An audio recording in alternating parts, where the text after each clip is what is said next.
Hey everybody, welcome to week 5. There's a few things to do this week. They're getting a little bit more complex, not a whole lot more complex. You're doing a fine job. We have another summary and use assignment and an email, fake email assignment with a discussion, and I have a PowerPoint up there for you to reference, draw from, as well as the reading from the textbook.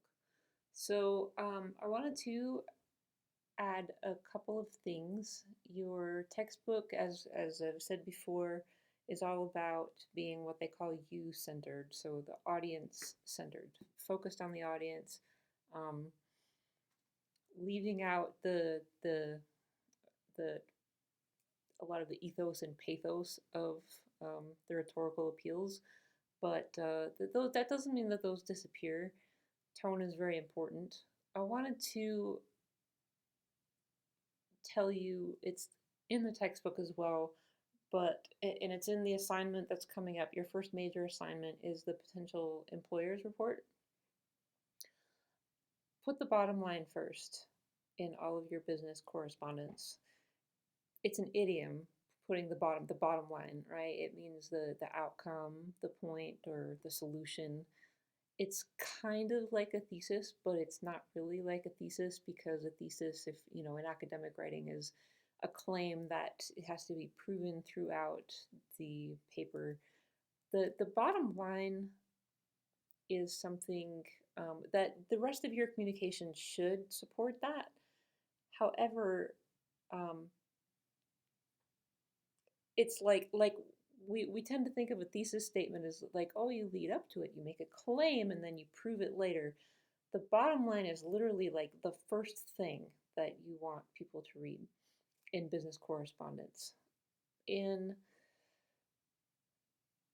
long reports, you have what's called an executive summary, which is kind of like an abstract, but it is so named because it might be all an executive reads. Then they have the table of contents, and if they want to find additional information about something, then they can look at the table of contents, and those table of contents will there will be headings and sections throughout the document that they can look right for that exact thing and find it. But the executive summary will have the bottom line all of the time, and that should be first. In emails, we can think of this as the subject line. So there's some stuff about emails in this PowerPoint for this week. It's not everything there ever is or was to know about emails, but I think that it frames emails in a particular way for this class, I hope. In the chapter, guideline 1 for this chapter that we're reading this week, chapter 7, says also to begin by announcing your topic. And so when you look at the potential employers report, last week I had you post 3 potential employers, and then we're working up to this extended formal report about those, or if you want to pick some other ones, that's fine too. I did click on some links that were expired, so I don't know if you might not be able to, if you haven't saved that information, some of you might not be able to use those. Sorry. So I'm publishing all of the course materials for the next 3 weeks so that you can look at that assignment. You already looked at that assignment for last week. I've posted some examples of the reports on there. I will point out that, in writing emails, in business correspondence, academic correspondence as well, you should be professional, keep a professional tone.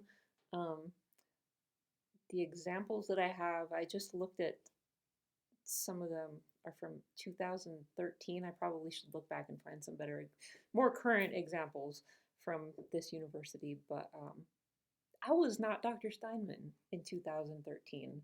I was just Ms. Not that there's anything wrong with that. But Just make sure to use somebody's title if they've spent that much money on it. Um, and they ask you to. And if they don't ask you to, just default to that.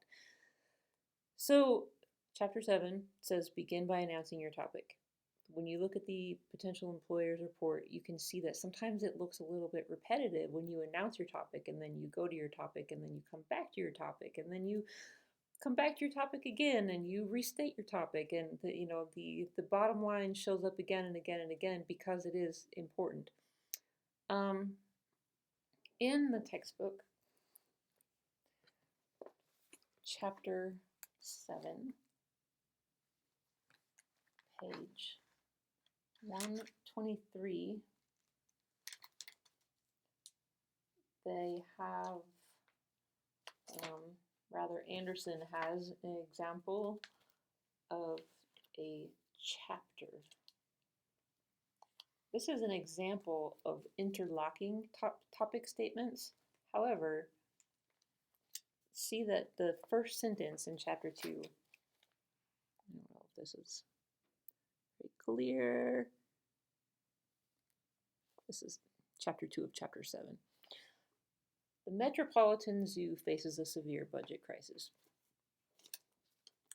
Really no way around that statement. That is a very clear, concise statement. You can see by the marginal notes in the chapter, and for that example of interlocking topic statements, that there's a lot more going on there. But in that case as well, the bottom line is first. The Metropolitan Zoo is facing a crisis. So put the bottom line first. Put the bottom line first. Put the bottom line first. The scannable email is in the PowerPoint for this week, and the one of the things that a scannable email helps people do is to find information quickly. I would like to point out, and we'll talk more about this when we get to resumes also, but the example that I've given you has, I think it has 2 bullet points. If you use bullet points, if you had an email of 10 bullet points, what stands out as important in there? Nothing. It just looks like a list that it's going to take your time to read. And so if you have 100 emails coming in a day and you look at that, you're going to go like, I'm going to look at that later. I don't know what that's about right now. So use things like bullet points and bold font and underlined and highlighted things, and very sparingly, because their purpose is to draw the eye to that. Your eye will see that first when the format is different from the things that surround it. So just use things like that carefully and sparingly. So it gets really important when we look at resumes too, but it's important in this case as well. Never use all caps unless you do want people to feel like you're screaming at them. So time and place for that possibly, but I can't think of one right now. All right, so this week I'm asking you to pull from various sources and mix them together and respond to each other and refer to things. The next week there's a progress report, and there's a genre, there's a format for that. There's some examples in there like I mentioned before, and then the week after that we have the report is due. So I'll probably build something into next week where I ask you to ask me some questions about it, just so that people are really looking at that. And then actually I could probably build that into the progress report to have you ask any questions there that you might have. Remember about the potential employer's report to research the jobs like you already have the degrees and the experience for them. Remember to either I aim high or aim realistic or both. Just make sure to present yourself with a variety of options. So I can see that you've done that already looking at your work from last week. So that's good. Um, Remember that a lot of things will just call for a 4-year degree in something. So a lot of jobs, that is. I don't know how many. I guess I shouldn't just say a lot, but there are jobs that ask for a 4-year degree. Um, some of you have a very specific. I mean, you have exactly what you want to do planned out, and that's totally fine. Some people don't know exactly what they want to do, and that's totally fine as well. Um, by by by my standards, anyhow, for the purposes of assignment, I know it's stressful if you don't know what you want to do, and sometimes when you do know what you want to do, that could be stressful as well. But for the purposes of the assignment, I've seen one of these assignments where this this student's whole entire focus was which area, like which job would take her to which place, which location would have the best snowboarding.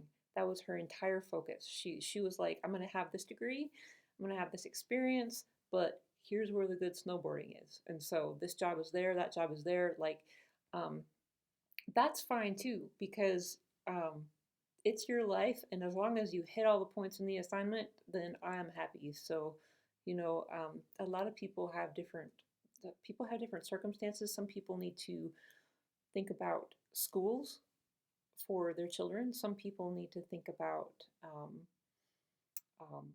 the way their job would differ in different locations. Like I saw in your assignments last week, it's very interesting stuff to read. Um, some people think about climate, where they flourish. Do you want to live in a city or a rural area? Um, um, did you move to New Mexico without really realizing that apparently this is where the most allergens in the entire world just show up for whatever reason, and but there are no allergists in the city that you move to? That's just a personal thing. But um, you know, uh, outdoor recreation, nightlife. If you want that, don't move to Silver City. So, like all of these things that you want to put in your report, I feel like I'm missing something glaring. Um, but think about quality of life as well as the job itself, and look for that stuff. Uh, so I'm kind of like previewing an assignment that's not due for a couple more weeks, but I do want you to start thinking about it. I do want you to look at the examples. I want you to um, think about the progress report, and um, that's all I could think of right now. So it's week 5. I'm talking about week 5, week 6, and week 7. But I hope that you get a lot out of this assignment as well. So that's my main goal. Aside from that, you use the format well, and you're um, cite things correctly, and your spelling and grammar is good, and all of the sections are there. So other than that, always email me if you have questions, and I hope that you have a good week.